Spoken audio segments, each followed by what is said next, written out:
Assalamualaikum warahmatullahi wabarakatuh. Alhamdulillah kita berjumpa lagi di saluran YouTube Nur Samila Samsudin.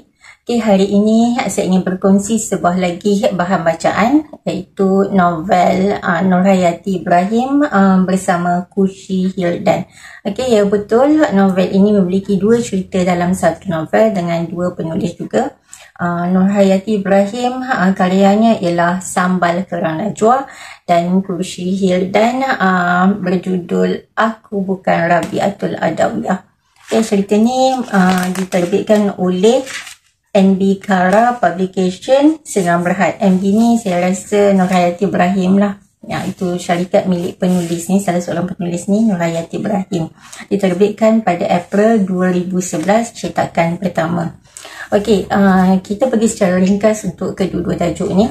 Bagi saya mula-mula baca Sambal Kerang Najwa penulisan Nurhayati Ibrahim pada 27 bulan 2 sampai 28 hari bulan 2. Saya baca dari 12 malam sampai 3 pagi. Macam itulah. Beberapa jam saja, dan kemudiannya hari berikutnya 1 bulan 3 sampai 2 hari bulan 3 saya menghabiskan bacaan Aku Bukan Rabiatul Adawiyah. Saya suka dua cerita yang ditulis oleh dua penulis ini, dan ceritanya pada saya dia tak banyak dalam bentuk pemberian, tapi lebih kepada dialog.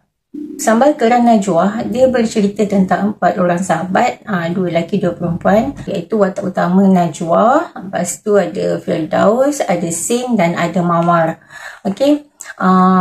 Keempat-empat watak ni adalah anak-anak kampung nelayan yang mana pekerjaan ibu bapa mereka berkait dengan hasil laut. Mereka berkawan sejak kecil, dan penulis memulakan cerita ni dengan menggambarkan betapa akrabnya mereka ini.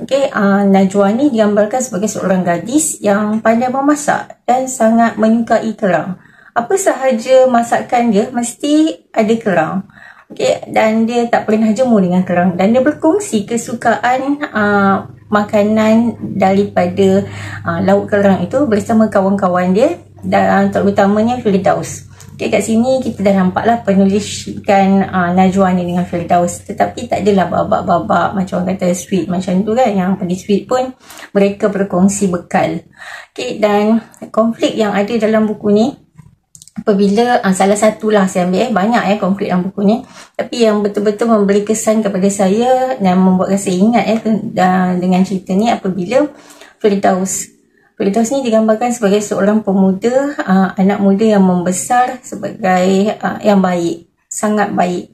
Pergi surau, lembut kata-kata, hormat orang tua, baik pada sahabat handainya. Tetapi dia menjadi mangsa keadaan bila penulis membentuk karakter ibu bapanya sebagai karakter hitam. Ibu bapa Firdaus ni digambarkan sebagai seorang yang tamak. Bapa dia menganiayai orang kampung. Mereka orang kaya, jadi dia bagi pinjam duit kepada orang kampung dan dikenakan bunga yang sangat tinggi. Pinjam 10,000.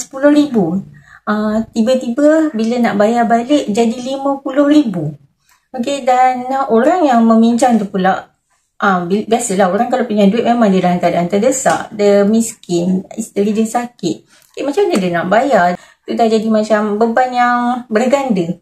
Kat situ, lepas tu dia nak rampas tanah orang tu. Jadi orang kampung ni macam marah lah, dan orang yang teraniaya ni pun macam merayu tapi rayuan dia hanya digelak-gelakkan sahaja. Dan mak Firdaus ni pun sama. Dia menyokong perbuatan suami dia, ayah kepada Firdaus ni.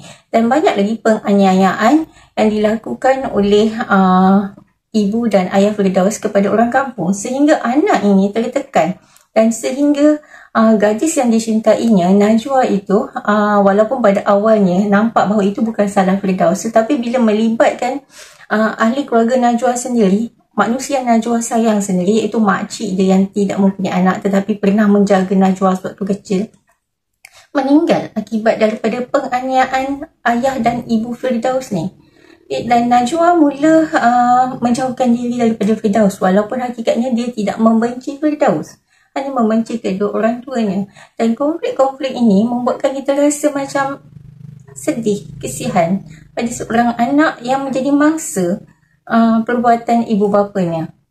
Okay, jadi kalau anda nak tahu keseluruhan cerita ini, apa yang berlaku dan apa kaitan sambal kerang Najwa ini dengan setiap konflik yang ada, anda boleh mendapatkan buku ini. Saya pun tak pasti sama ada masih ada di pasaran atau tidak. Okay, tapi memang sangat menarik konflik-konflik yang dinaikkan dan ia berkait dengan sikap masyarakat dan juga impak kepada anak. Okay, untuk Aku Bukan Rabiatul Adawiyah pun memang menarik pada saya. Ia bercerita tentang seorang gadis yang berkahwin muda pada usia 19 tahun sebab dia nak sambung belajar di Mekah. Jadi dia berkahwin dengan orang yang sama sekolah dengan dia, yang memang baik dengan dia, seorang lelaki yang baik juga. Jadi kedua-dua keluarga menyatukan mereka sebab hantar belajar bersama. Okay, tetapi takdir Tuhan, si suami pada usia yang sama 19 tahun meninggal dunia akibat kemalangan sebab dalam perjalanan balik, sebab dia belikan hadiah untuk isteri dia. Sedih kan? Okay, dan perempuan ni umur 19 tahun dah jadi janda, balu sebenarnya balu untuk perempuan yang kematian suami. Tapi masyarakat masih menggelarkan mereka ini sebagai janda. Okay, dan bila dah bergelar balu atau janda ni pada usia yang muda, pandangan masyarakat pada orang yang memegang title ini sangat jelek. Ada sesetengahnya, tak semua. Okay, tetapi itulah di antara punca atau pencetus konflik dalam Aku Bukan Rabiatul Adawiyah. Okay, dan kalau kita lihat sejarah zaman Nabi, Rabiatul Adawiyah merupakan seorang wanita yang kuat beribadat dan dia tidak berkahwin sehingga tamat hayatnya. Okay, dan itu juga yang menjadi fokus point dalam cerita ni, bagaimana si gadis muda ini, watak utama ini, tidak mahu berkahwin lagi selepas suaminya meninggal dunia. Okay, tetapi dia ada konflik lain pula, iaitu dia ada keluarga tiri, mak tiri dia, adik tiri dia yang satu bapa lain mak. Okay, dan konflik-konflik ini dinaikkan sebagai, orang kata, sokongan untuk membawa watak utama ini keluar dan meninggalkan keluarga tirinya selepas bapa dia meninggal dunia.